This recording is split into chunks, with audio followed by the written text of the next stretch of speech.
All right. Hello, and welcome to Huston-Tillotson. My name is Karen Magid, and I'm HT's Director of Sustainability. I want to welcome you on behalf of our university president, Colette Pierce-Burnett, who wanted to send her regrets that she couldn't be here this evening.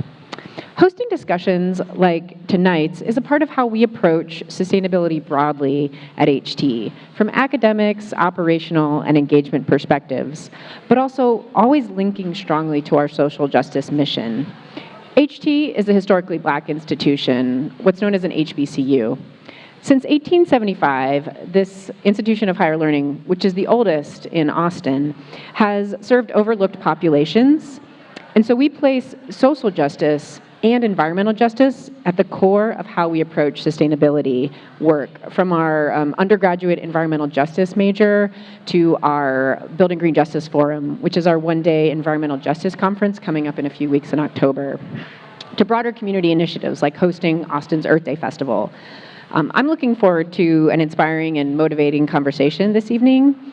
And so again, I want to welcome you to HT, and I welcome you to stay engaged with us. We are continuing to do this work, and we know you will be as well, so thank you.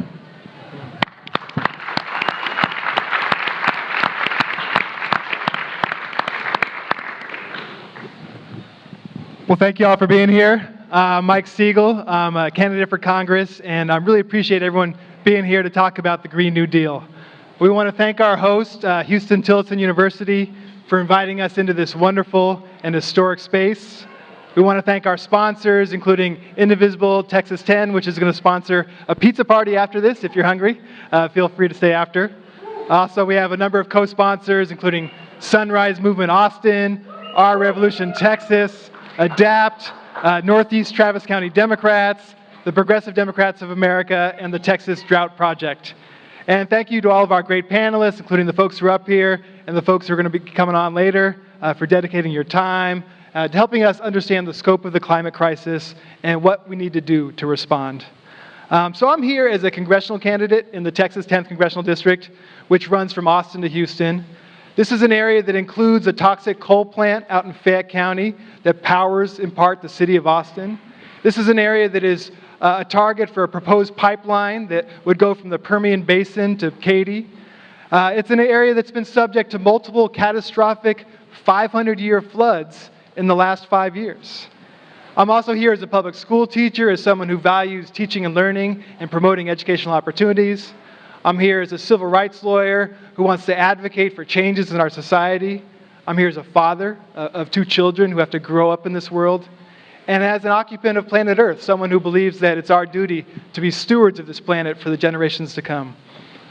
So I'm honored to be here with this core panel and 3 additional panelists who are going to come up. These are the folks who are the experts in the field. You know, I don't pretend to be an expert, and I'm grateful for all these folks to be here with me to present the issues and shine light on what needs to be done. I'm going to start off by introducing Professor Raj Patel. Professor Patel, or Raj as he asked me to call him, is a writer, he's an academic, he's an activist. He's a research professor at the Lyndon B. Johnson School of Public Affairs at UT Austin. He's the author of Stuffed and Starved, The Hidden Battle for the World Food System, and the New York Times and international bestseller, The Value of Nothing. His most recent book, co-authored with Jason Moore, is A History of the World in 7 Cheap Things. And he's currently completing a documentary project on climate change in the food system. So please welcome Raj Patel.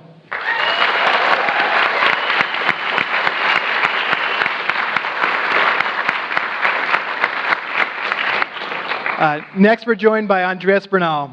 Andrés is a professor of urban studies at CUNY Queens College in New York City, and he's a doctoral student in public policy at the New School, focusing on the Green New Deal. He's a policy advisor, most notably having been a part of the 2018 campaign for Alexandria Ocasio-Cortez.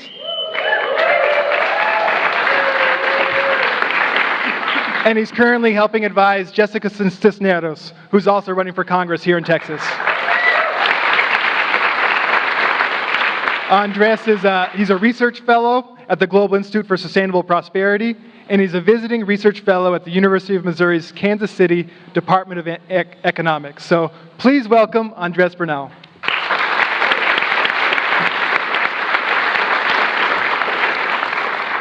And finally, we have Professor Amanda Masino. Amanda is an associate professor of biology, and she's the chair of natural science here at Huston-Tillotson University. She's a geneticist, an environmental educator whose approach to education blends science with community-focused research.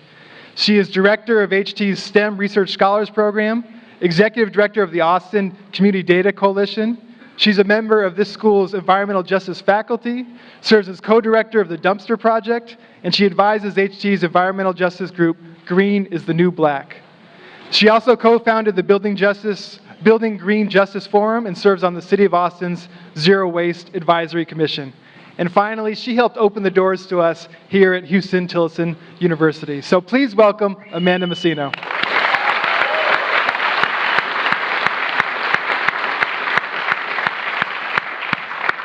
So we're going to try to jump right into this and set the stage for what we're confronting. And the first question we want to ask is, what is the climate crisis? And also, who is to blame? And so, Raj, you want to take a shot at that? Sure. Good evening, and thank you all for being here. Thank you, Mike, and thank all y'all. Now, it's super quickly, because we are on the clock. The climate crisis isn't about weather. It's important to understand that climate change is not just about the weather, but it is about that complex interaction between the climate and the social systems that we have, so that when a once-in-500-year flood happens 5 times in over the past decade, it's not merely that it happens, but that the social systems, the social fabric that might be able to withstand something like that has been systematically skewed. So that there are obvious racial and economic consequences.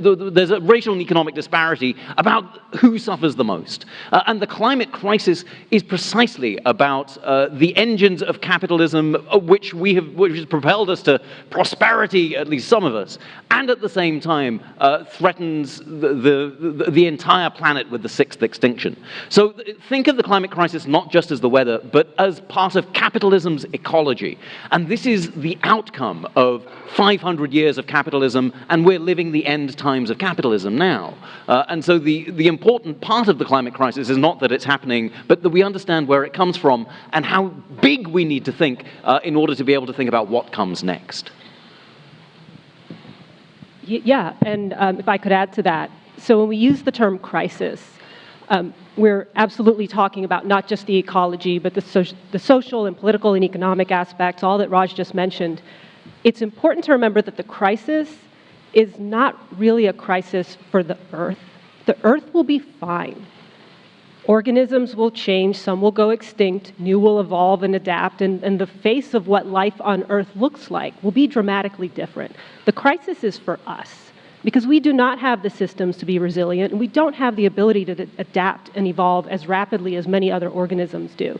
So as climate changes, again, not weather, but these long-term patterns of heat and ice and soil and air shifting, we are the ones who, in this system, are the most vulnerable to those changes occurring so rapidly. And so that's what we're looking at all of those dimensions shifting in a very short amount of time. Sure. Hello, everybody. Welcome. It's a real honor to be here. Thank you to all the organizers and to the panelists and to you as well. I think to add to what's been said, we've kind of really been convinced for at least all of my lifetime that the only way that we can live is if it's meant to grow a system that creates profits for a certain amount of people. And that anything else that we try to do, it just can't fit. We can't pay for it. It doesn't work. So I think we kind of are living under this worldview that, assumes that the rest of the world, too, is going to one day get to produce and live and consume like we do, and that all of that's going to be fine because somehow markets are going to take care of it. And I think we're really at this fork in the road where, while we're facing this crisis of the social system that we created that is coming into contact with all of these ecologies, that is producing mass extinctions and threatening civilization as we know it, it's also this tremendous opportunity to reevaluate our future and to offer something that's equally as enormous as an alternative. So we hear a lot about the abstract ideas of climate change, that our planet is warming, that we've warmed a couple degrees so far, and we have to meet certain benchmarks by 2030 and by 2050 to prevent it from being completely irreversible, from being catastrophic for hundreds of millions of lives on this planet. But what I want to focus on is, what are the signs that this climate crisis is happening right now? And will curbing individual behavior solve the problem? I mean, all of us have seen what's been happening in Houston right now, where our brothers and sisters over there are knee-deep in 40 inches of water. But so what are some of the other signs that we are confronting a climate crisis? This is something real and something we have to face right now. I can fill in some of the events, and most of this is not new to those of you in the room, but to recap again, so if you're looking at climate, we're talking air, water, ice, soil, life, right? All of those aspects being affected. So the average global temperature has been on the rise for nearly 100 years and continues to rise. And the projection of 1.5 degrees by 2030 or 2050 is quite conservative. That comes from the IPCC, the Intergovernmental Panel on Climate Change. And they are making some assumptions about us taking mitigating action and corrective action. If we do not, that goes higher. And not all scientists are in agreement on that number either. Some rate the increase as higher or the time frame as shorter. We have more extreme weather events. We have more intensity to these weather events. We are losing ice and sea and snow and glaciers, which means that that's also affecting the heat transfer in the planet. Those are white surfaces that reflect the energy of the sun back into space. So that's going to become a feedback loop, and it already has. The oceans are absorbing more carbon dioxide, which makes them acidic. This affects the organisms at the bottom of the oceanic food chain, things that have shells. They don't do well in acid that dissolves their bodies. So you're disrupting whole food chains that we are dependent on for large sectors of our economy and survival and food. Those systems will evolve and adapt. Again, we may not. That's shifting very quickly for us. In addition, human health is tied to this. We have mosquitoes and ticks bringing their diseases to new parts of the world where we are not ready in terms of how we surveil for disease or how we treat disease. The effect on plants affects our crops. Some of the optimists in the room might think that our crop production goes up because there's more carbon dioxide. Carbon dioxide is plant fuel, isn't it? But the plants may be less nutritious. So crops like wheat and rice and soybeans that use a particular kind of metabolism, they might grow faster, but there's going to be less protein and less minerals in them. So that's a big food risk. Well, that's a nice segue. Some of you may know that Raj has written extensively about how agriculture intersects with this concept of the Green New Deal. So you want to talk a little bit more about food systems? Sure. I mean, there are just every farmer I talk to already acknowledges that the weather is changing. Now, they politically might not want to say climate change because it feels like it's one of these sort of coastal elite things, but almost every farmer that I've met understands that the weather patterns aren't the same as they used to be when they were younger. And the data is in all over the place, whether it's about, for example, field workers, so the workers who are, in general in America, to own a farm is to be white. There are very few occupations that are whiter than being a farmer. It's whiter than speech therapy. But being a farm worker is predominantly and disproportionately what people of color do. And since 1992, the number of people of color who've been dying of heat exposure in the fields has gone up by 60%. So there's a frontline community right there. And if you look at, again, the weather patterns shifting, if you look at when the rain's coming all at once, the flooding that we've seen in the Midwest this year with the late corn harvest and the late soybean harvest, all of that is a sign that in the food system, climate change doesn't care about your politics. Climate change is happening whether you like it or not. And that, I think, you don't have to be a farmer to get it. I mean, even things like like the bird population in the United States. 3 billion birds have disappeared since 1970. And even things like the insect population. I remember cycling around my neighborhood when I grew up in London, where you'd cycle around and your teeth would be plastered with flies. That doesn't happen anymore because of the ecological catastrophe that we're also a part of, and agriculture is a huge part of the destruction of the insect world, on which ultimately we all depend. Andrés, you might have heard one thing Raj alluded to in terms of how climate change disproportionately impacts people of color and other disadvantaged communities. And as someone who's been a part of drafting the Green New Deal, how does environmental justice come into this project that we need to take on? Yeah, well, I think it plays a really huge role, and something that I try to do in my research is ground all of these abstract theoretical things in the real kind of life narratives that we all share. So, Austin in Texas is important to me because I grew up in the Rio Grande Valley. I grew up in McAllen, and I was born in Colombia. And so when I think about the consequences of climate change, one of the things that I think about is the way right now in Colombia, 700 social and environmental leaders have been murdered in the last year and a half in order to protect the mining interests of all of the companies that are extracting resources from that nation.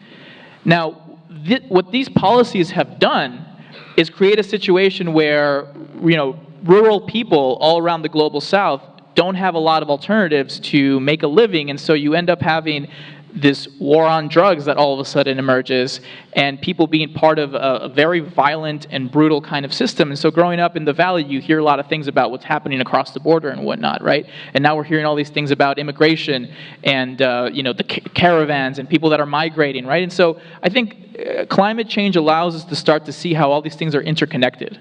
That our human systems are interconnected with ecologies and with the environment, and so we need to really start understanding how this system is benefiting some countries over others, and it's doing that on purpose. And the result of that is a lot of violence, a lot of tragedy, a lot of dislocation and displacement. People not having a place to live, having to move into urban areas. Now you're having all these crowded areas across Latin America. And ultimately, sometimes people reach the conclusion that they'd rather risk their lives and travel across an entire continent to make it to a place where maybe they might have some more stability, only to be met by increasing xenophobic and totalitarian, authoritarian sentiments about racial purity and whatnot. So, these things are all connected, and climate change, the climate crisis gives us that opportunity to think about how they're interconnected and to form analyses and solutions that acknowledge the ways that the social consequences of climate change affect people who have been disproportionately marginalized from society. Amanda, could you build on that? Yeah, I'm happy to. So one of the things we do here at Huston-Tillotson is we keep environmental justice at the center of our environmental curriculum. And the reason for that, well, there's a few reasons. But environmental justice is when you put equity in the center of your environmental approach. And that hasn't been done for a long time. Environmental justice means that everyone, regardless of station, location, gender identity, race, everyone deserves the benefits of a clean environment. And no one group should disproportionately suffer the insults of pollution or climate change or a lack of resources that has been caused by us collectively. And it's really important to do that for a couple of reasons. Number one, it hasn't been done for generations in most of the world. And that's why we're in the situation we are in now, because we haven't been diverse in our approach. We haven't looked at what's going on on the ground in all of these areas and taken in that information and knowledge and incorporated it into the way we solve our problems. Another reason is that this is what people care about who are impacted by climate. They don't want to hear about some high-level look at what's going to happen to an animal population I've never heard of, or what's going to happen to, over time, what's going to happen to the glacial ice sheets. No, they care about what affects their communities, and environmental justice gets at that, because you're focusing on the people who are most impacted first. The more you are impacted by the problem, the closer you should be to the power, and that's what environmental justice tries to do. So forgive us, we have a very limited amount of time to hit all of these issues. So we're going to jump to a slightly different topic in terms of saying a little bit more about what are the scientists telling us? How long do we really have to confront these problems? If we didn't do anything as an economy, what would happen? Or another way of framing it is, can we keep using natural gas? Can we keep powering our economy with coal? What will happen if we continue to do that? Yeah, I can. So scientists are telling us to do a couple of things. They're telling us to stop extracting and burning fossil fuels, number one. And the Green New Deal has a lot about that shift to clean energy. But scientists are also telling us other things. They're telling us to reduce our overall energy consumption as well. And that some of the projections we make for how we can mitigate and what we can do to contain the damage of that climate, of that rise in global temperature, control the damage of climate change, it looks at not just shifting to clean energy, but also adopting some reductions overall. The other thing that science tells us is that we have to look at ways to use technology that don't aggravate the problem. And so there are several scientists who will consider nuclear, who will consider certain types of carbon capture. And these areas are controversial, and I think it's important that we don't let them get co-opted by conservatives or those on the right as out of bounds, because maybe we don't know enough yet to know if those are options we need. And I'd say the fourth thing the science tells us is do everything you can to control CO2, do everything you can to control methane, and plan for the worst. Take care of your coasts, look at your permeable cover, take care of your wetlands, do what you can to rehabilitate ecosystems so that we can take advantage of whatever mitigation strategies are available for the people who are going to be most impacted by this. Very quickly from the food system angle, there is a low-carbon diet that scientists are keen to share, and it's around moving very firmly away from meat consumption, particularly industrial meat consumption, and that's what's behind all the presidential candidates bowing down and worshipping cheeseburgers, is the idea that in fact there's something that feels anti-American. About recognizing that recognizes that in fact industrial meat consumption is killing the planet. And so I think it's just important to put out there that while scientists are recommending reducing the amount of meat that you consume, that's mainly actually a health idea, that it's important to reduce meat consumption to avoid certain kinds of cancers. But it's also important to reduce industrial meat consumption to stop things like the burning of the Amazon.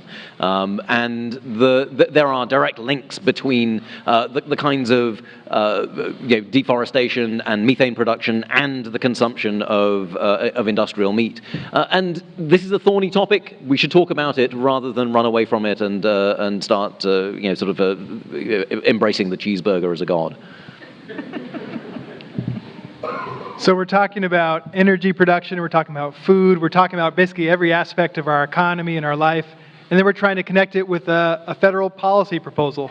I think Bernie Sanders, I don't know how many trillions of dollars he laid out for a Green New Deal. There's a number of proposals under this name Green New Deal.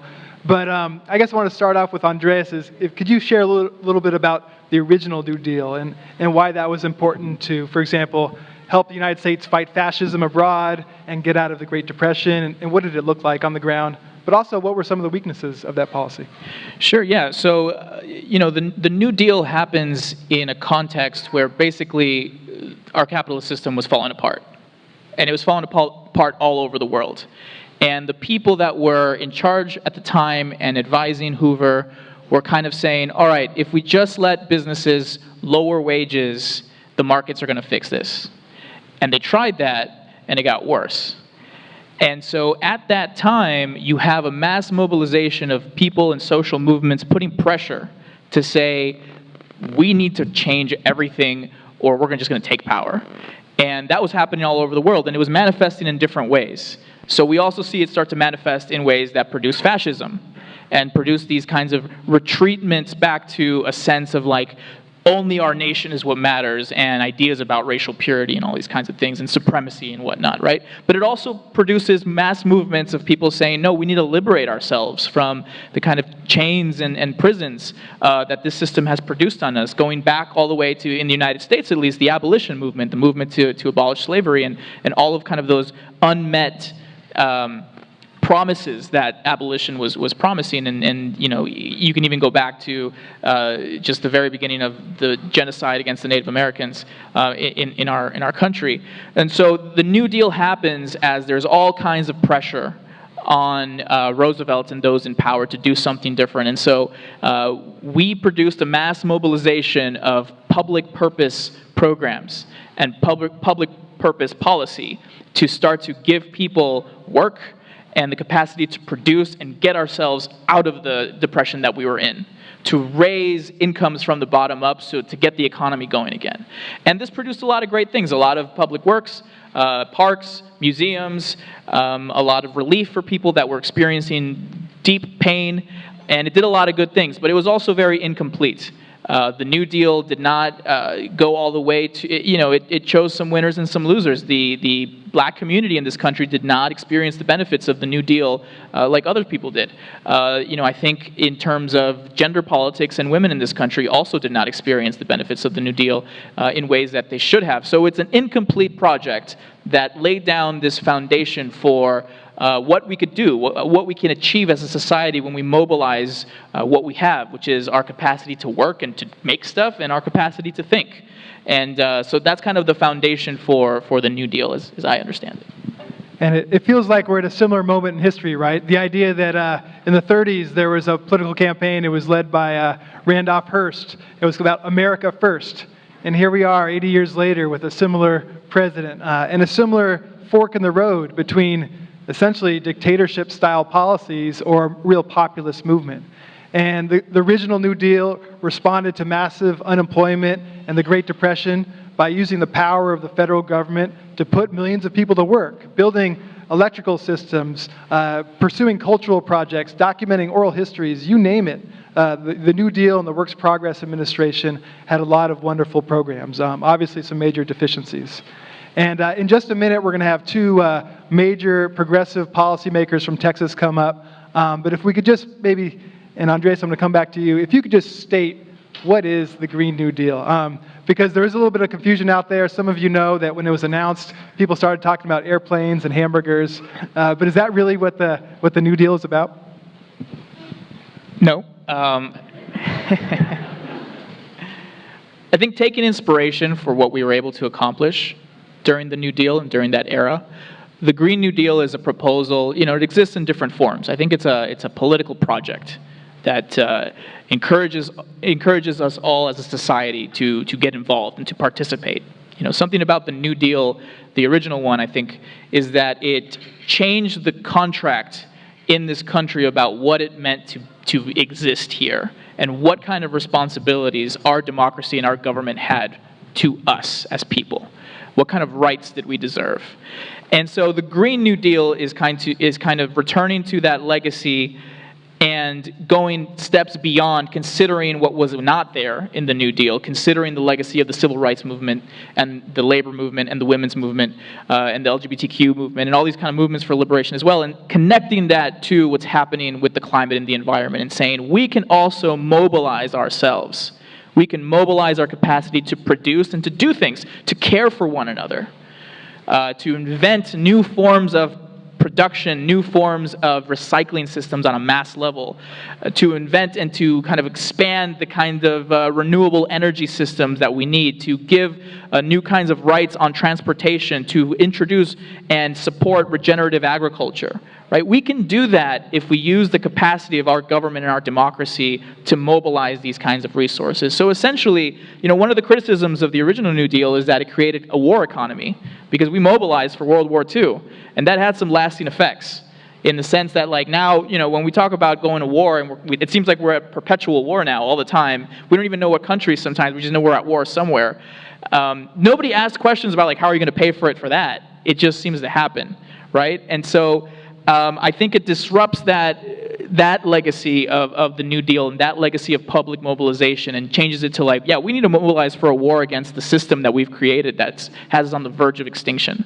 And so through that process, through introducing a series of legislations all throughout this decade, we're going to create a economy and a society that is free of carbon emissions, and that creates a certain amount of rights, an economic bill of rights, the right to clean water, the right to clean air, the right to a sustainable environment, and also acknowledges the injustices that have been caused on certain communities that to this day continue to see those negative effects.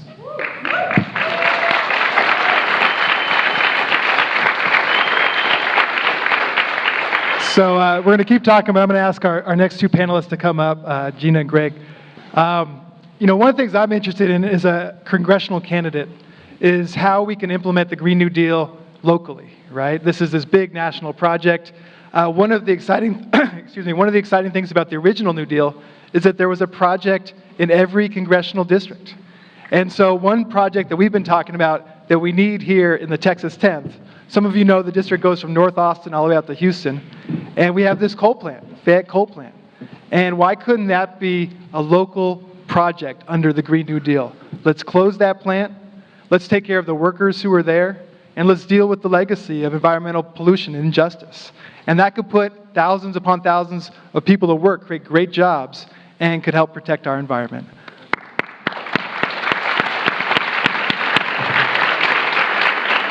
Now, we're going to keep going here, but you guys have an opportunity to submit questions if you like.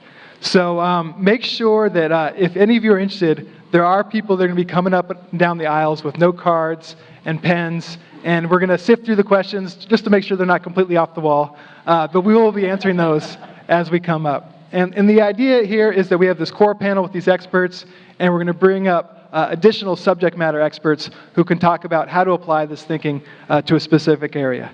So right now we're going to go into political aspects of the Green New Deal, and very lucky to welcome two leading lights of Texas politics here. And first of all, I want to introduce Representative Gina Hinojosa.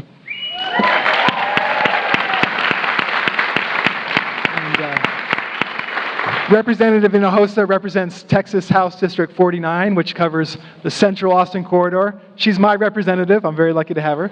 And she's vice chair of the Human Services Committee at the Texas House. She's a member of the Defense and Veterans Affairs Committee. She used to serve on the school board, was president of the Austin Independent School District School Board. And overall, she's a fantastic representative for our community. So please welcome Gina Hinojosa.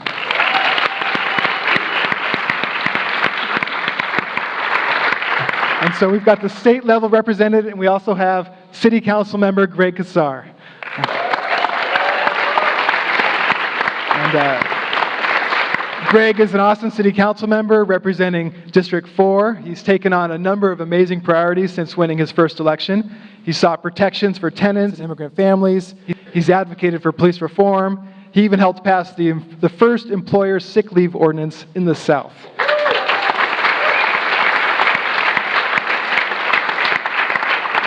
And his perspective is important in part because the city of Austin, along with the Lower Colorado River Authority, is an owner of the Fayette Coal Plant. And so he has some insight into how we might unwind that investment of the city and build towards something more renewable. So please welcome Greg Casar.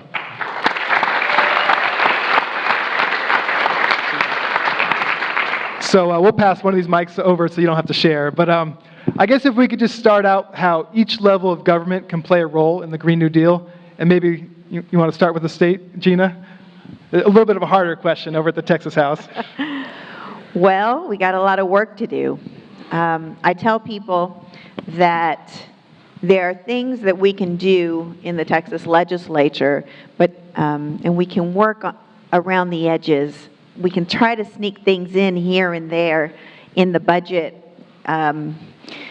But to make real change, the kind of change that we need to have a substantial impact on the environment, really that's made at the ballot box, and that's made by you all.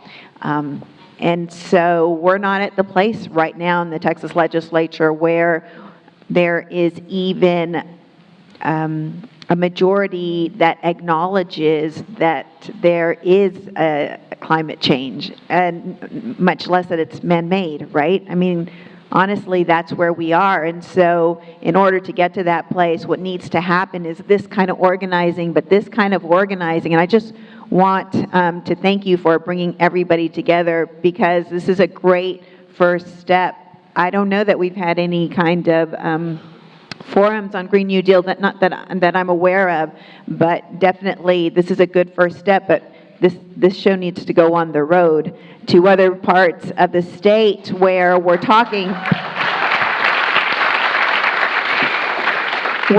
about people, about how this impacts their lives. I just read in the Texas Observer this week about these LNG plants that are planned for the coast in South Texas, and how there's been a study done, I think, by the Sierra Club that these plants are going to have the same impact on the environment that 61 coal-fired plants would have on the environment. So think about that. Far from taking a step in the right direction, that we're just digging ourselves deeper into that hole. So I wish there were some good news to report, but the news is really that the work is in the community that needs to be done.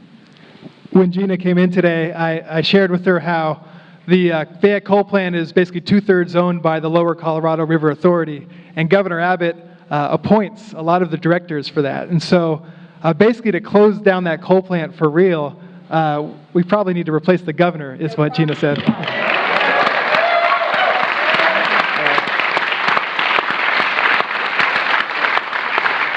Greg, could you talk a little bit about how you think about this as a city council member? Even though we've done so many amazing things in Austin, I think a lot of my answer goes back exactly to what Gina said and to what this is all about, which is we need to take things over. We need to take over the state house. We need to take over the federal government. But so much of that starts right here. Here in Austin, there's been amazing work done by movements and activists over the course of decades, especially with having a publicly owned utility. In my first few months on the city council, we signed the Paris Climate Accord as a city, so even if Trump wanted to get off of it, we're still a part of it. We made a commitment to net zero citywide greenhouse gas emissions by 2050. We will be over 60% renewable by this time next year. We've made commitments to shutting down our portion of Fayette and gas-powered plants also like Decker. When I came into office, found out there was this big wait list for our low-income customer program, and we quickly wiped out that wait list. Instead of paying off our bonds to Wall Street early, we figured we'd pay off our commitments to low-income customers early. And just on Thursday, we took critical action alongside our county to say we don't want to keep on expanding the giant landfill in East Austin that is owned and run by Waste Management.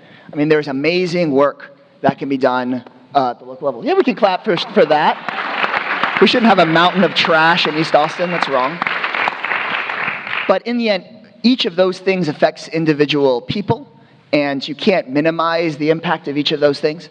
But really what's at the core of all of that is how it builds and expands a movement to make the far-reaching change that we need to make. Because even if Austin Energy does, and I hope we quickly do, get to 80, 90, 100% renewable, we know that this is an issue that extends far past Austin, but Austin can punch so far above our weight in building the movement necessary and being a part of the movement to make the long-term change that everybody here has been talking about. And I want to describe something that happened this morning, and I just thought of it as Gina was talking. Because even though we have to take over the State House, and taking over the State House means we have to change a lot of seats, we also have to change out the governor. We also have to make statewide change, and so much of that can actually get powered here. This morning, we did the groundbreaking at a little park in Georgian Acres, which is a neighborhood just north of 183. It is one of, if not the lowest income neighborhood in the city. It is just striking distance from downtown. Monica and Carl were there. And it is one of the places with the most kids in the entire city. And it has been the longest standing urban parks desert in Austin. I mean, it is one of the lowest income areas with the most kids living largely in apartments without yards with no park. And as we broke ground on the park and had free tacos and painted faces, some folks from the neighborhood came and talked to me, and I talked to a guy named Luis. He's a born and raised Austinite. He's lived in the neighborhood for over 30 years. And he said, "This is amazing. I did not know until today that anybody in the government gave a shit about me."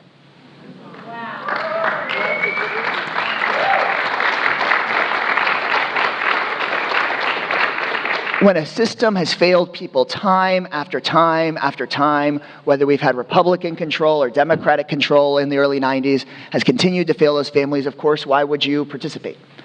And the idea that these movements can grow and build and bring more people in, we can change this state from places like Austin and Houston and Dallas by talking about the issues that matter to everyday people, and the climate crisis matters to everyday people. We don't have to wait until after 2030 or 2040. My constituents and many of our neighbors suffered several 100-degree days back to back to back just in these last few weeks. We had to keep the city libraries open late so that people that didn't have air conditioning or whose air conditioning blew out would have a place to go. And so as we organize around ideas like immigration, that is part of the climate crisis, as Andrés said. What happens if we are denying immigrants now? Imagine when we have a crisis of millions more people needing to move. As we fight, and as Gina continues to fight at the state level for us to be able to build fire stations. I mean, the state is trying to limit our tax collection so we can't even open new fire stations. What are we going to do when there's more wildfire or more floods or when we want to keep libraries open? As we fight for mass transit next year on the ballot, are we going to continue to be a city where most of our emissions come from transportation? Or are we going to finally vote for mass transit? That's a question we get to ask ourselves.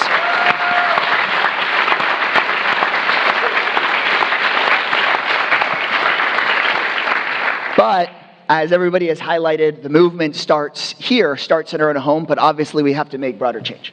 Because while we own our public utility, we need defense at the state and federal level to reward having a publicly owned utility. We need redistributive policies because we are limited as a local government in actually having some of the wealth that big companies make.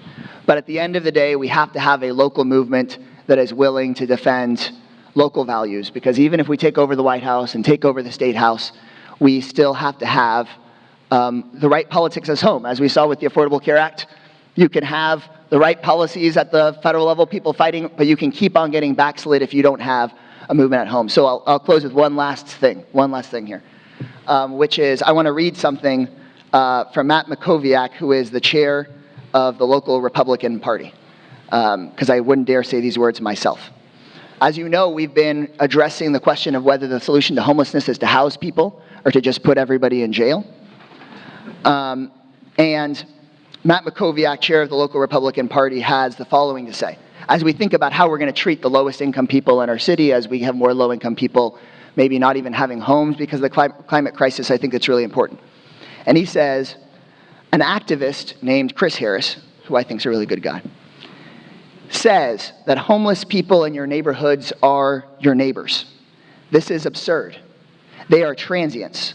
Neighbors are people who pay to live in your community. Enough is enough. On September 20th, we will take action. We will launch a petition drive to ban homeless camping in public in May of 2020. Regardless, in part, we have to take over the local and state and federal government, but we have to have a local movement to be able to sustain those wins and to say no to even the worst parts in our own community that say poor folks should just spend their time in jail. At once, we have to have that federal support, but at the same time, we can't just wait for the federal government, because once we have them, we have to be there ourselves. And so I think that it's just going to take all of us, and from immigration to homelessness to transit to how we have renewable energy, each of these things all are a part of addressing this climate crisis that we face.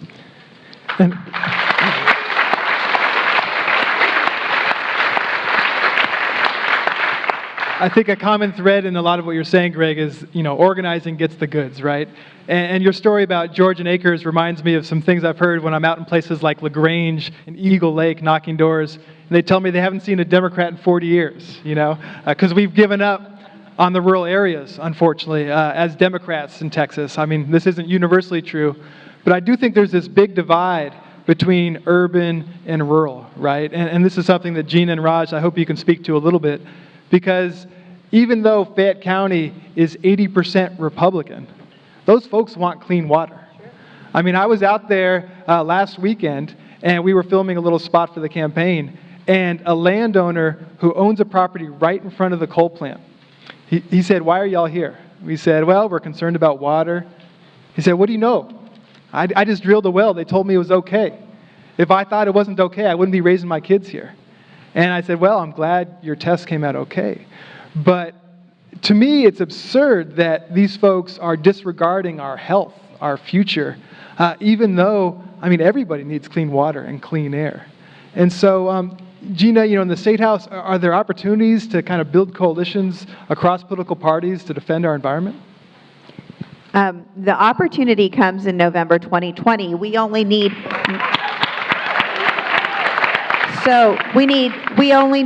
to pick up 9 seats to flip the Texas House. 9 seats. Okay, to put that in perspective, 150 members last cycle in a midterm, when our people don't turn out as high as they typically turn out in a presidential election. Now, last midterm, people got organized and turnout was much better than it's been in the past. But we flipped 12 seats with very little investment, very little faith that it could happen. In fact, on election night, a lot of my friends were so upset that Beto lost, and I wish he would have won. But I said, "Are you kidding me? We picked up 12 seats in the Texas House." I mean, it was like Christmas for me. It's why we were able to put more money into our schools this time. And so, let me also tell you why we were able to do that politically. Not just because of the 12 seats we picked up, but because the lieutenant governor was convinced that teachers voting were why he lost some of his senators and why the Republican Party didn't do so well in this state, which goes to show your power at the polls, even if we don't take back the House, even if we don't take the Senate, to show your force electorally catches people's attention. So now we have 18 seats in the Texas House that are within reach, and we only need 9. So it's doable. I'd like to say there's bipartisan opportunity. I just don't see it. I mean, I think if there is any bipartisan opportunity, it comes not in addressing fossil fuels and reducing fossil fuels. It comes in investing in technologies to mitigate the effects of fossil fuels. I think that's where there may be common ground currently with our current power structure.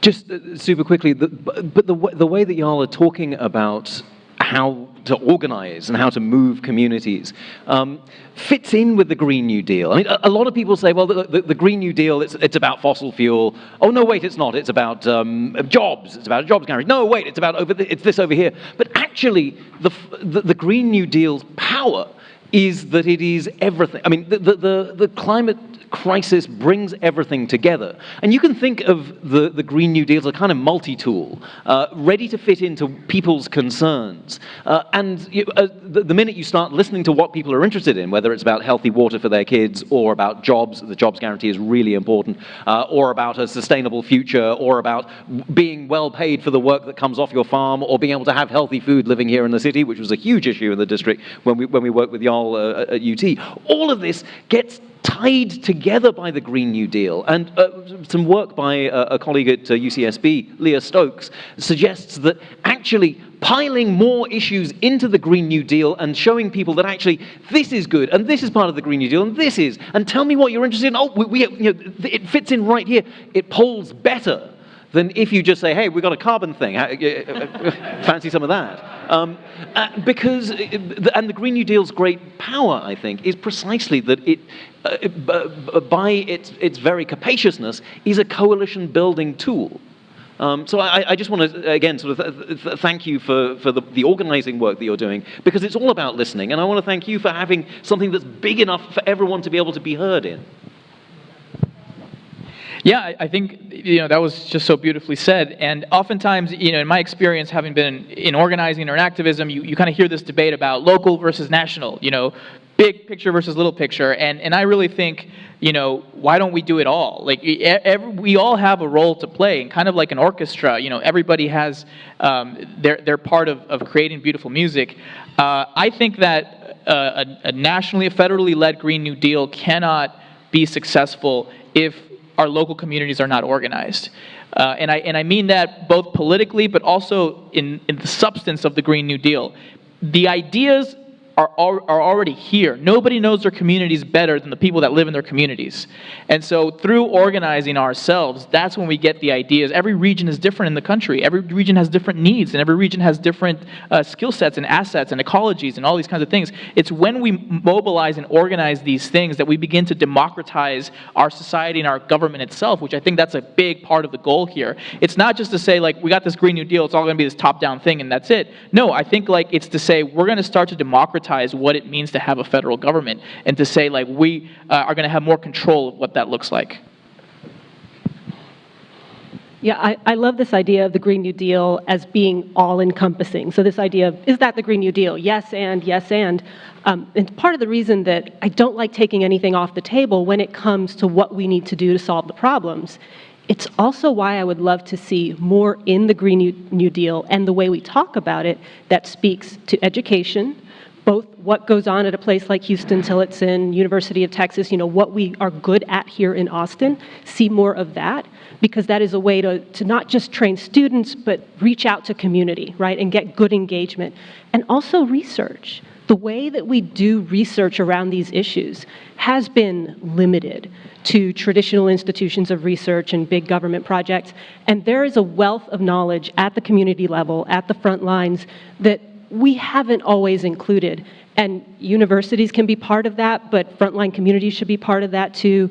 And those new jobs don't all have to be energy sector jobs. Those can be jobs in education and in research and in broadening what that coalition is that you can shift to for job relief and reform, and for really building a long-lasting coalition that will continue to work on these issues.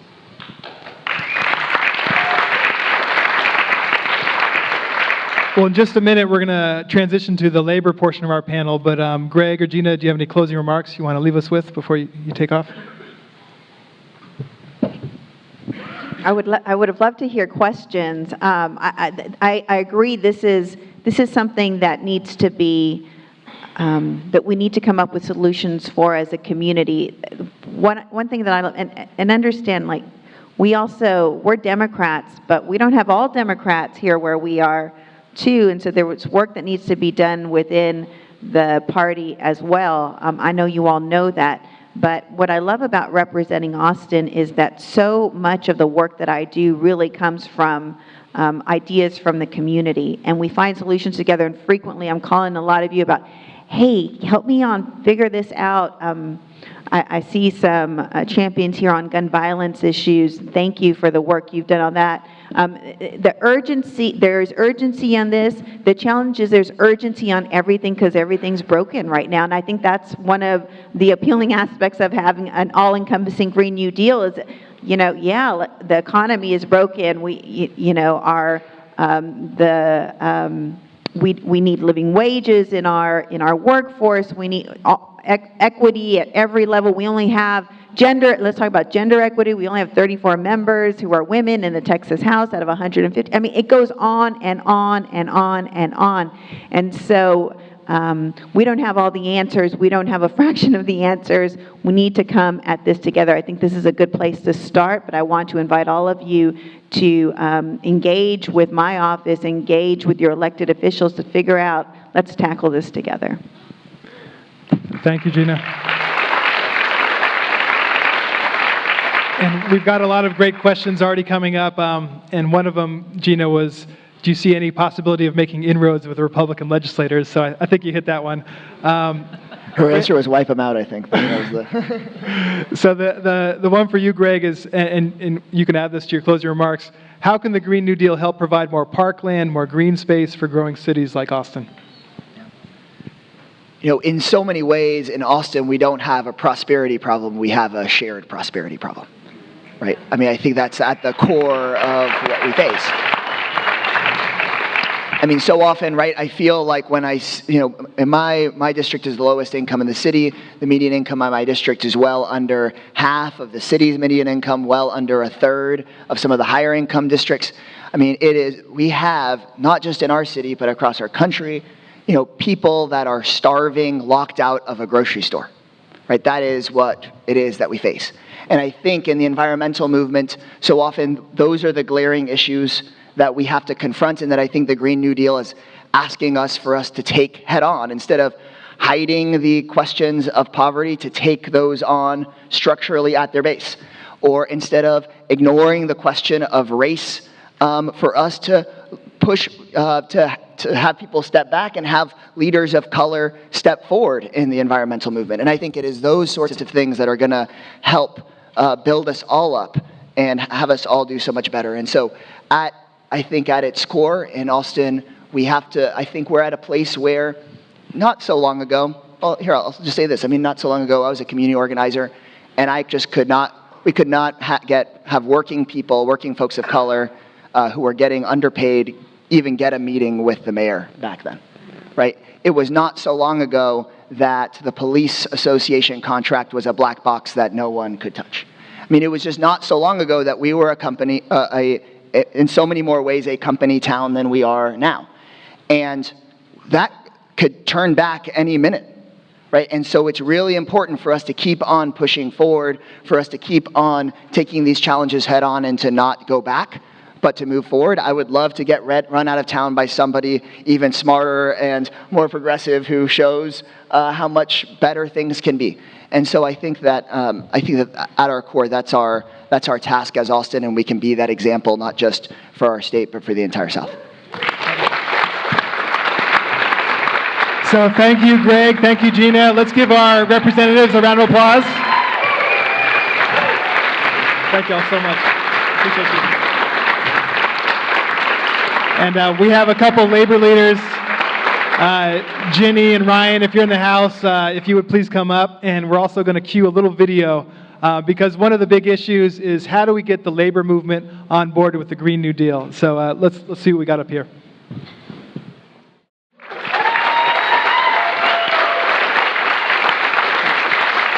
Ryan is a fifth-year apprentice inside wireman with the IBEW, Local 520 here in Austin. He serves as a delegate to the Austin Central Labor Council, which is the organization that brings together unions across Travis County. Ryan drafted a Green New Deal resolution that was unanimously endorsed by the Austin Central Labor Council.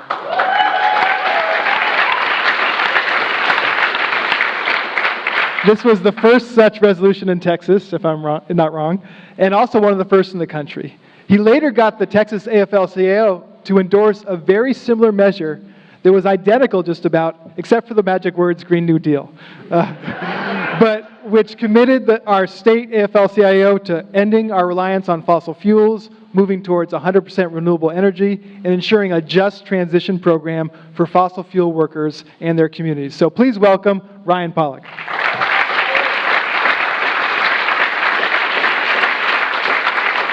And we are also joined by Ginny McDavid from the Association of Flight Attendants.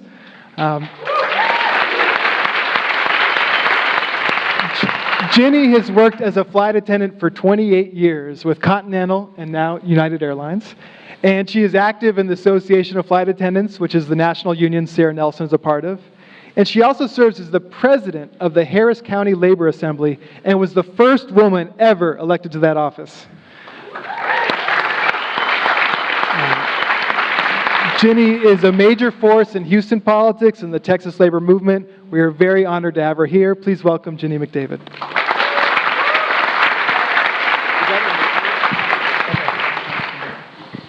And so I guess I want to start off just with the big picture question. How does labor fit into the Green New Deal? And what labor support is there already?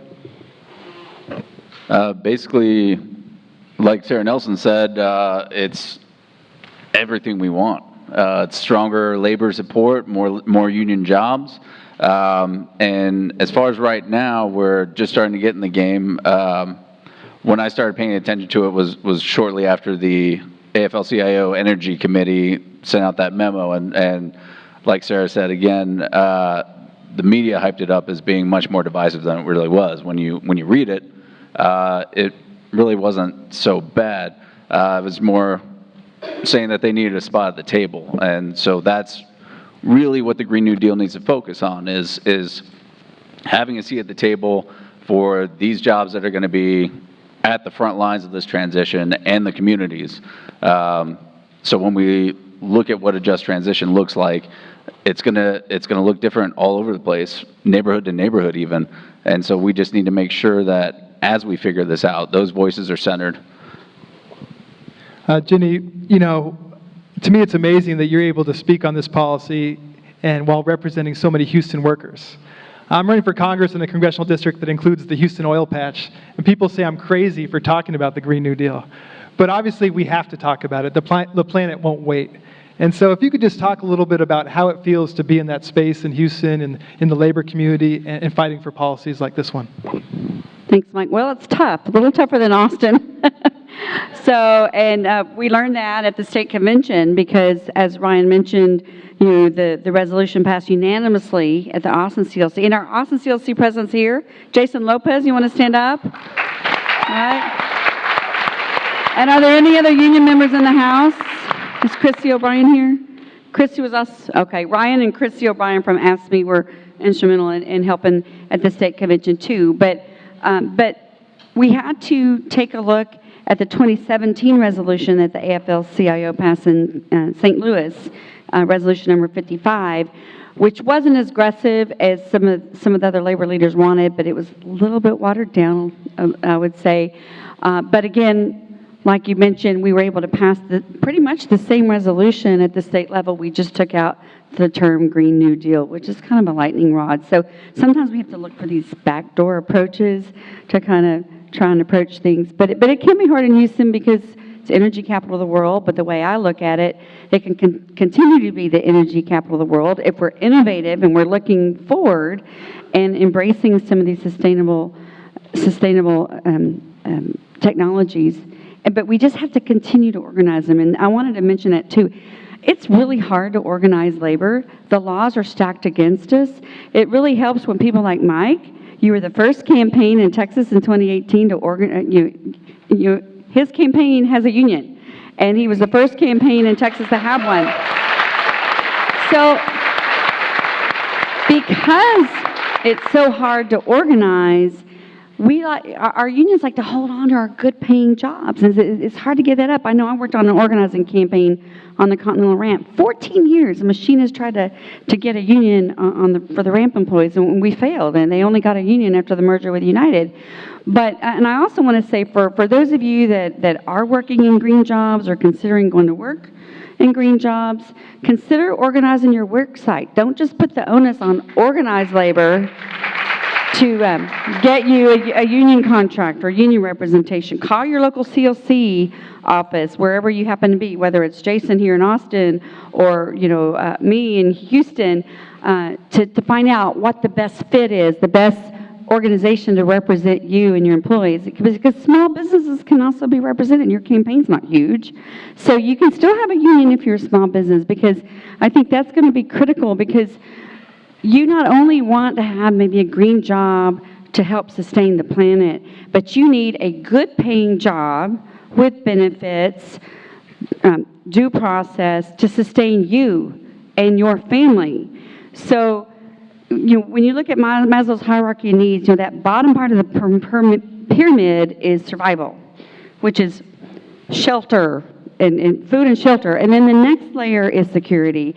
And I think that's where the job comes into play. And then one of Ryan's colleagues, John Easton from IBEW, once told me a quote several years ago that has really stuck with me. He said, "No job is worth your health or worth your life." And we got to remember that. So, but we've got to continue to moving forward in this economy to make sure that these green jobs are good paying jobs. We want a seat at the table. We have to have a seat at the table. Labor has to, or we're going to be left behind.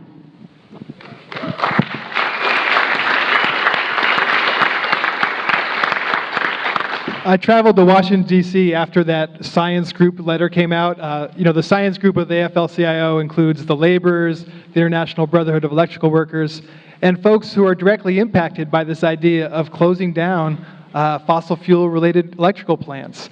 I mean, and one of the concerns I heard was, well, you're very specific about cutting carbon emissions, but they didn't see enough specificity in terms of how you're going to guarantee our jobs, our future. And so my question, for the two of you is, what does this concept of a just transition really mean to you? It's about protecting people's standard of living, and not just protecting it as it is, but making it better. Especially, as we've talked about before, marginalized communities that have historically been left out of such large federal programs. What this is going to look like is you have in the trades, there's a big age gap. You've got a lot of older members, 55 and older, who aren't going to want to, or it really doesn't make any sense to ask somebody who's over 55 to learn a whole new trade. So that's going to mean early retirement and full pensions and even a GI Bill level of movement and housing and protecting communities, because one job lost affects 70 other jobs in any given community. So we have to be thinking about that, and it has to look like instead of building more prisons, more schools, more hospitals, mass transit, democratizing the energy sector, all of these things. It needs to be radical.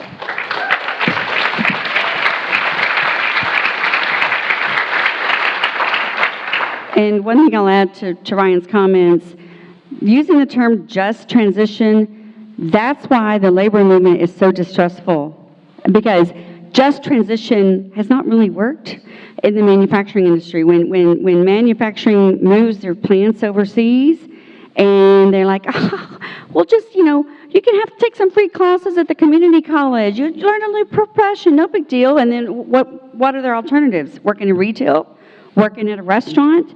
Once those good paying jobs are gone, they don't always come back.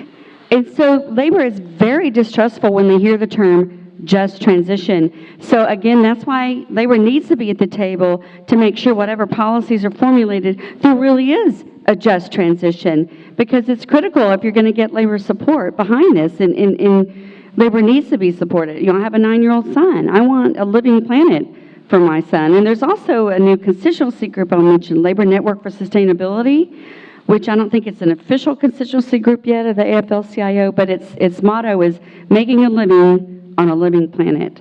So anyway, that's a big issue we got to work through.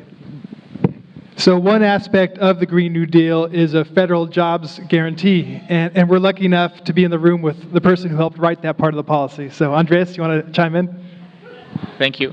I mean, yeah, I've had the true blessing and the honor to be a part of, so many organizers and brilliant scholars, and I can't emphasize enough how much of a group democratic effort this has all been.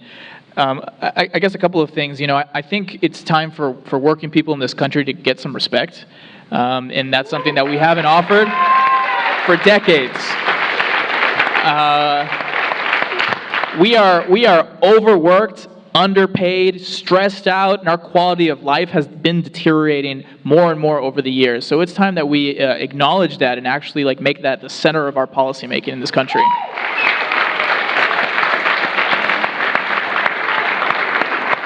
And I think it's time that we expand who we understand as part of this labor force that's across our country. So, I want to take this moment to show solidarity with my fellow adjunct professors who are providing this tremendous part of education in this country and are barely being paid enough to live. So to me, a just transition, means actually having labor at the center of this conversation, entering into dialogue around questions of quality of life, around questions of why are we working so much and so long to the point where it's making us miserable? Reducing working hours is something that's going to be very, very important. making sure that people have the kind of benefits and the health care that they need to take care of their family and to just, live life in dignity. That's really what we all want at the end of the day, to be able to live in our communities with dignity, I think is a huge part of it. So I think on one hand, making sure that as we make this transition and we're investing in the new kinds of programs, the new kinds of industries, creating the new kinds of initiatives that we need, making sure that we expand the role of unions in this economy massively to where we were before and beyond that during the New Deal era. And in addition to that, one of the biggest threats, we can talk about where the minimum wage is and how important it is to raise that, but if you're unemployed, the minimum wage is zero, nothing. You have nothing if you're unemployed. And we've treated unemployment in this country as if it's some kind of natural occurrence that the economy just has. No, we made up, unemployment is we made it up in our system. That is something that we created, and we have policies that have been in power for decades now that say if the economy is a little too hot, just, increase unemployment, and that'll bring everything back to a basic kind of level. And so I think it's time that we recuperate this kind of struggle that found a lot of its power during the civil rights movement. People forget that Martin Luther King Jr.'s March on Washington was a march on Washington for jobs and freedom. And so it's time that we say that unemployment should be obsolete and a thing of the past.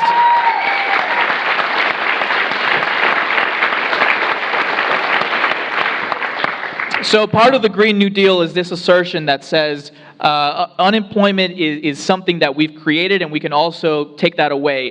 Through a federally funded, locally driven, and locally administered program, we can offer people the right to work in something that meets their needs, that meets people where they're at, and that transforms what it means to do work, what it means to be with one another in a social capacity and create value in our communities. Value that right now doesn't exist because it can't make a profit. There's so many projects that create environmental value, educational value, social value, cultural value. We have artists all across Texas and all across this country that are brilliant, and yet they can barely afford to live. It's time to be able to give them a living wage to be able to do what they love.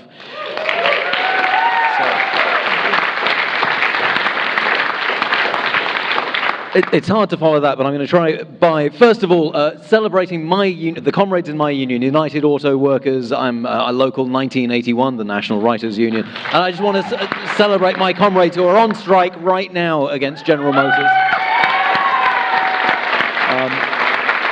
And fighting that good fight. And I just want to echo Andrés, the table of the New Deal was built by unions and built through strikes. And we love the Works Progress Administration, but that happened after a series of bloody and brutal strikes, and Labor was in the front line making that table because that was the place that most Americans experienced democracy. It wasn't at the ballot box when they were choosing between one asshole and another.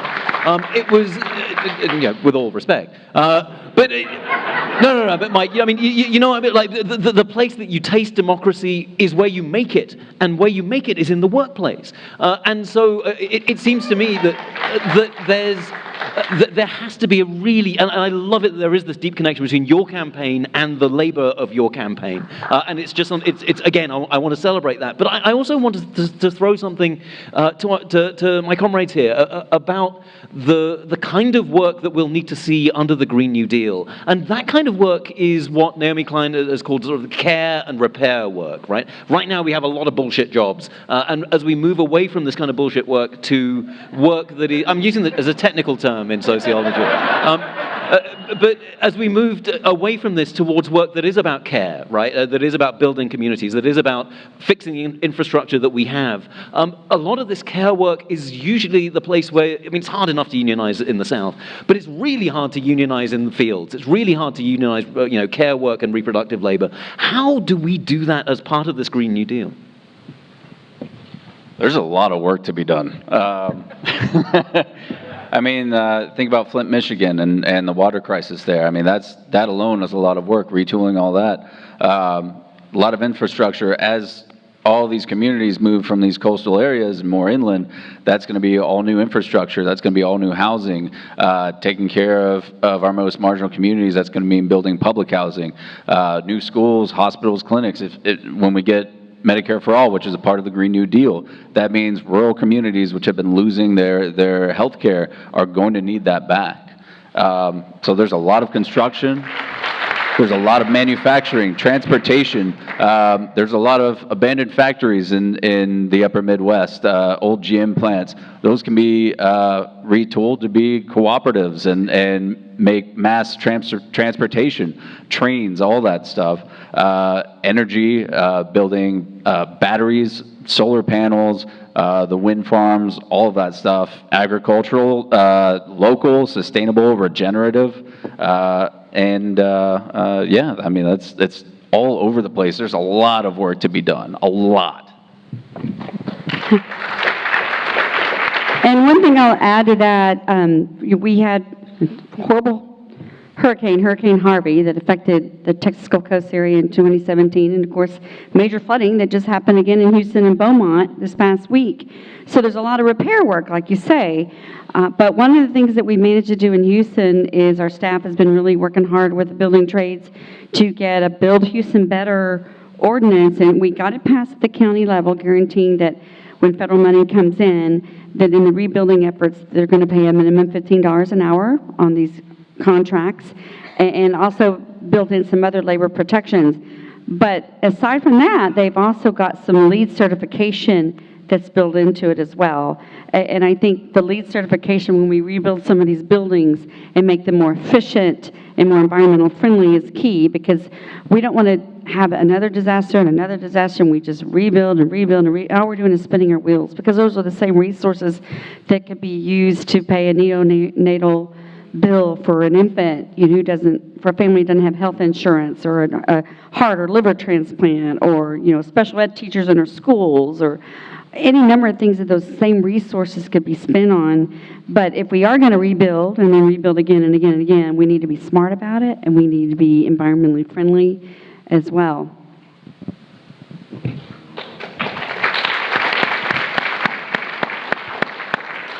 Yeah, so this is where, in thinking about what these new job sectors might be in this care and repair economy, I do see a role, and I'd love to think more about how higher education can be involved in that, where it can be a partnership that goes beyond taking a few classes at a community college don't really mean anything for a job you don't even want to do anyway, because it's something you've been doing one thing for decades and you have no interest in cross-training.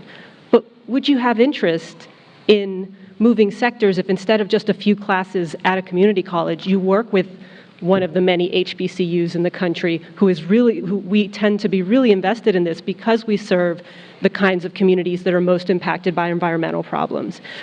Small colleges, MSIs, minority serving institutions. Is there a role for those educational institutions to help shape what these new kind of care and repair jobs might be like? And some of that doesn't have to be that you continue to work. Maybe you come be a student for a while and see if you dig that, and then you can retire with a skill set to become a writer or an artist, or if you want, teach. But that's the kind of thing that I don't think gets talked about, the role of kind of our traditional higher ed paths.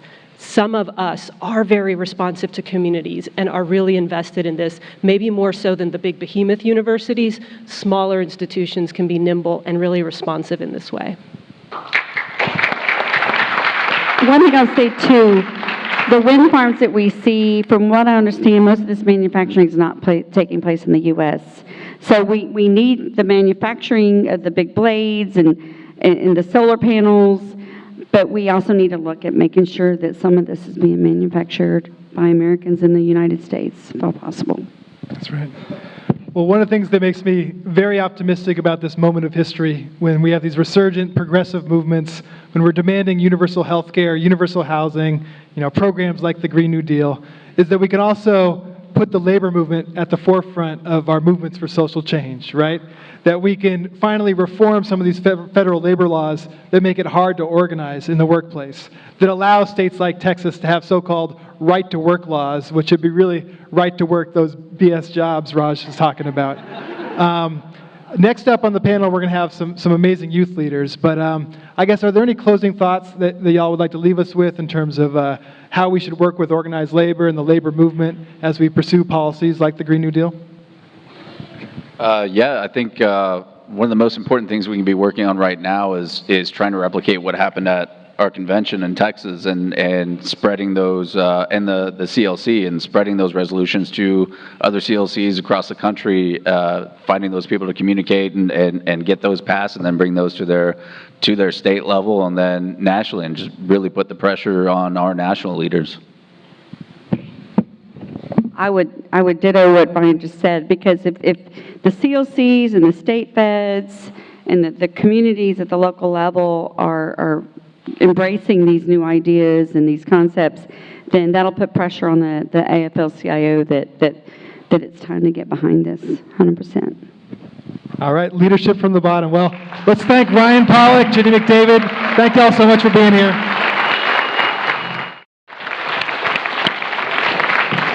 So we wouldn't be here today without youth leadership on climate change. It was the Sunrise Movement, composed of young people, that helped put the Green New Deal on the national map when they occupied Nancy Pelosi's office just as the 2019 House session was beginning. It was young people like Greta Thunberg and our panelists today who brought 7 million people into the streets just yesterday for the climate strike.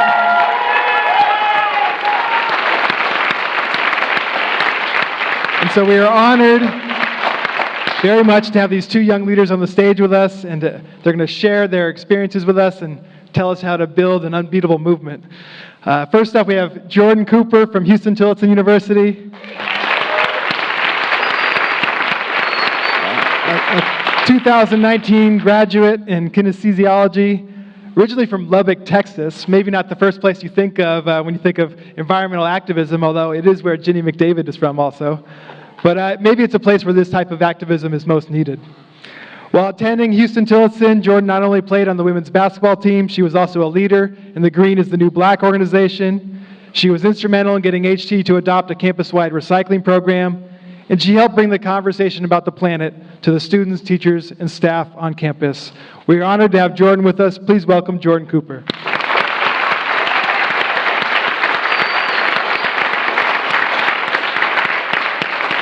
And we have Emma Galbraith from Austin High School. If any of you attended yesterday's Youth Climate Strike in Austin, you already know her. But she's a senior at Austin High School. She was a lead organizer of the Austin Climate Strike, which brought over 1,000 people to the Capitol yesterday. She's a member of Sunrise Austin, 350 Austin, the Austin Climate Coalition.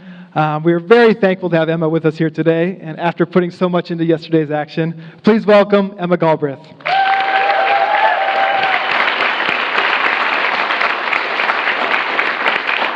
And I guess if we could just start, maybe Jordan first, but what inspired you to get involved with activism about the environment and the climate? Well, I was never too influenced back at home, simply because I had no idea. I was one of those students that really was worried about playing basketball more than pretty much anything else.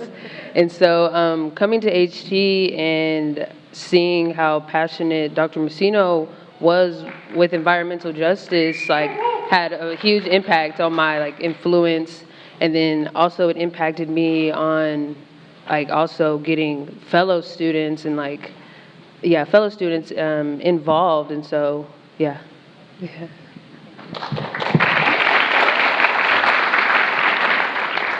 I think for me, climate justice has always been a big part of what I've been interested in, but I never really, when you're in elementary school and middle school, the majority of what you're told when you express interest in this issue is, the best way you can help is by graduating, getting a degree, getting a really powerful job in a field that can really help you affect change.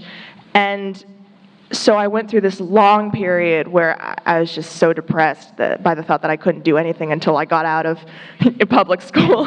And it was also this idea that, youth just didn't have any power in the system at all. And then I found out about youth strikers. I found out about student strikes that are happening all over the world, and that was sort of how I got into organizing school strikes for climate, was through figuring about that and finding this amazing global community of millions of young people who are all just, yesterday alone, I think it's estimated that 4 million young people were out on the streets across the world in 156 countries. That's insane. So I think for me, really finding that community was where I got my start. Well, I think some of us would consider ourselves the adults in the room, and we're looking to you for leadership. So do either of you want to kind of just maybe state, what do you want us to know? What do you want us to do to support you? Obviously, you're the future. This is your planet. You're going to inherit it. But what do you need from us in terms of building this movement to combat climate change? Sure. So I think what students really want, especially current lawmakers, to know is that we are watching. Many of us can already vote. A lot of us can't vote, but some of us already can vote. And we are watching every step because your constituents all have a stake in the climate crisis. And we are organizing these constituents. We are your constituents. So, for lawmakers, I think the message that students really want to send is that if you're not already, doing everything you can to make this one of your top priority issues, you can be replaced.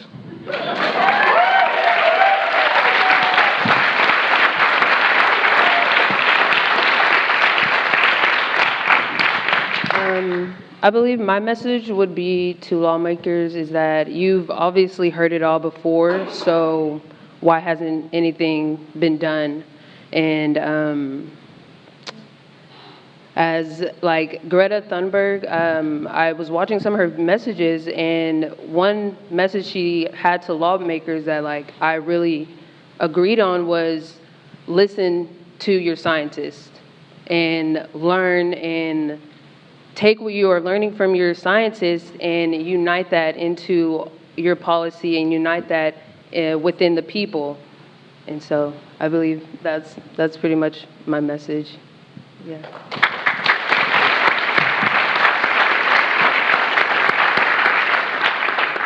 So one of the questions Mike asked earlier, which I'm sorry I think we all dropped and didn't quite respond to, was what's the role of individual actions, right? What can we individually do to work on climate change and on the Green New Deal? Both of you have direct experience with this, so could you share a little bit about how you as an individual, how did you get the people around you to listen, to follow your example? I know one big thing that I had to do, especially being at HT, we're majority minorities. And so coming from a minority background, it's very hard to influence people of color that change will be beneficial or change will benefit the minority. And so one thing that I had to do was get informed as much as possible. I was reading so many books and also just having countless number of meetings with Dr. Masino or Miss Karen, and the more informed that I was able to become was I was able to inform my fellow colleagues, my friends, my family, and so many people were just amazed by everything that I was able to learn just from environmental justice. So my big thing is the more informed that you are about something that you're compassionate about environmental justice, about climate change, the better.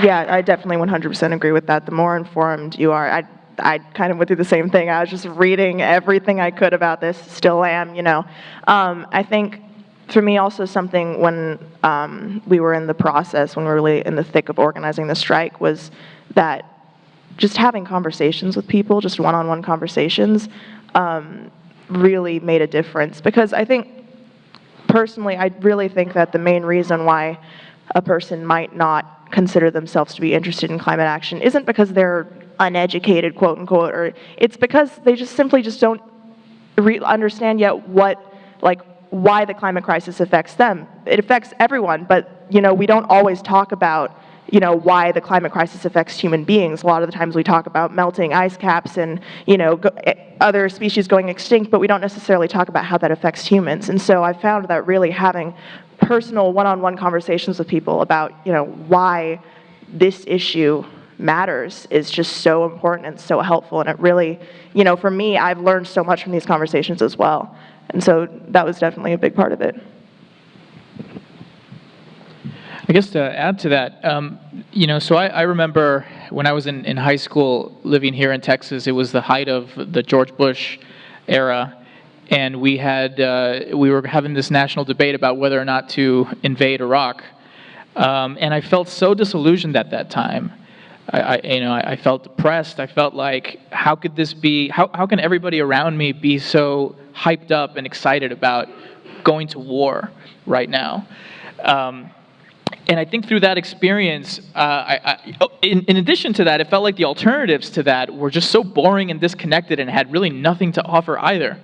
But from that experience and trying to find out what is the role for myself as a young person at that time to be part of something bigger in social movements, I kind of discovered that there is this history in this country of youth movements and of people that had been all through the 90s when I was a kid, been organizing against the worst effects of a globalized capitalist system, the way it had been created, had done massive movements at the WTO meeting and all these kinds of things. So I started to learn about that, and then Occupy Wall Street happened.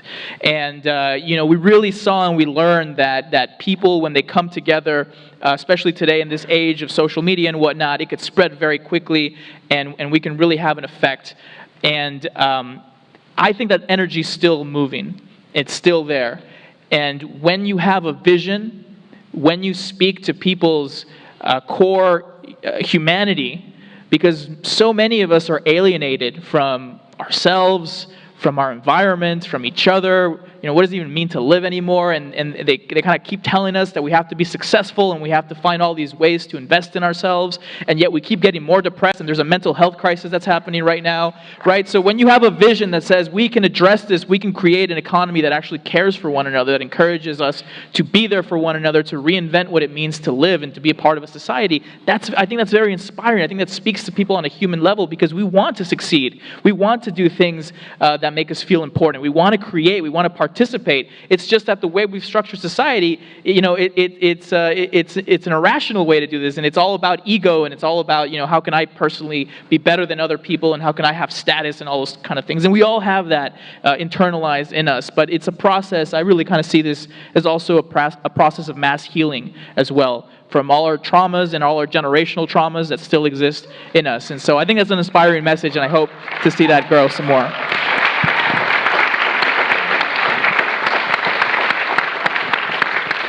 Well, we could all use a little bit of hope, right? That there's a path forward here. And yesterday at the climate strike, one of your fellow student organizers talked about facing this question, like, do you have hope, or how do we have hope? And I guess as we're wrapping up here today, if either of you can share some messages about why are you committed to this work, what path forward do you see for success? If you can send us home feeling good, that we can really do something here. I believe that we do have a lot of hope, especially because social media is huge, and that it's like a great outsource or resource to have, because so many people are becoming aware of the negative effects. And those negative effects are just allowing us to really see what is going on around the world. And so by being able to see what is actually going on, I believe that's also leading us to want to come together and see a change, or see a difference happen with policies like the Green New Deal and in our communities and our environment.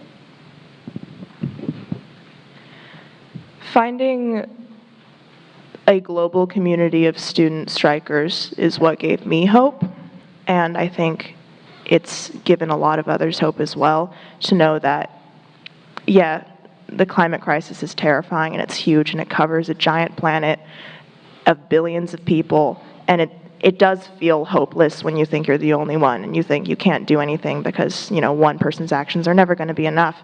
But knowing that there is a community out there, finding these people, talking to them, engaging with them, that gives people hope. And it just so happens to be a convenient situation because when people have hope, they organize. And when they organize, they have more hope.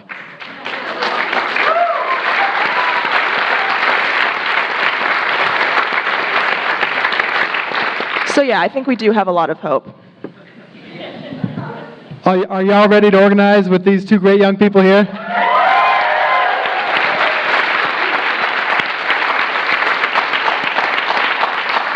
Well, I want to thank these wonderful panelists, Jordan Cooper, Emma Galbraith. Would you give them a round of applause, please?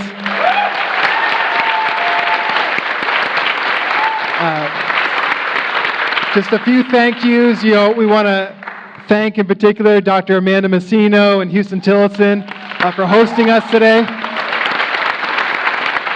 I want to thank our sponsors and co-sponsors and to remind you all that there is going to be a pizza party after this if you want to stay. Thank you so much to all the panelists tonight, including those folks up here. Could you give them one more round of applause, please?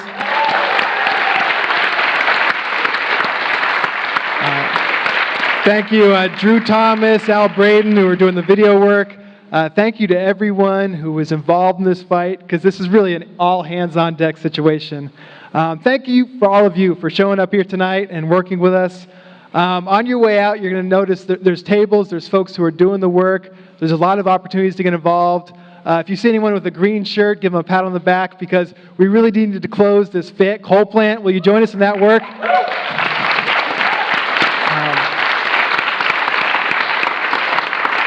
If you want to join my campaign, of course, we'd welcome that. We're going to replace one of these guys who's accepting hundreds of thousands of dollars from the fossil fuel industry, so we'd like to get that done. But big picture, let's stay engaged. Really appreciate it, everyone. Hope you get home safe. Thank you for being here with us. Have a good night.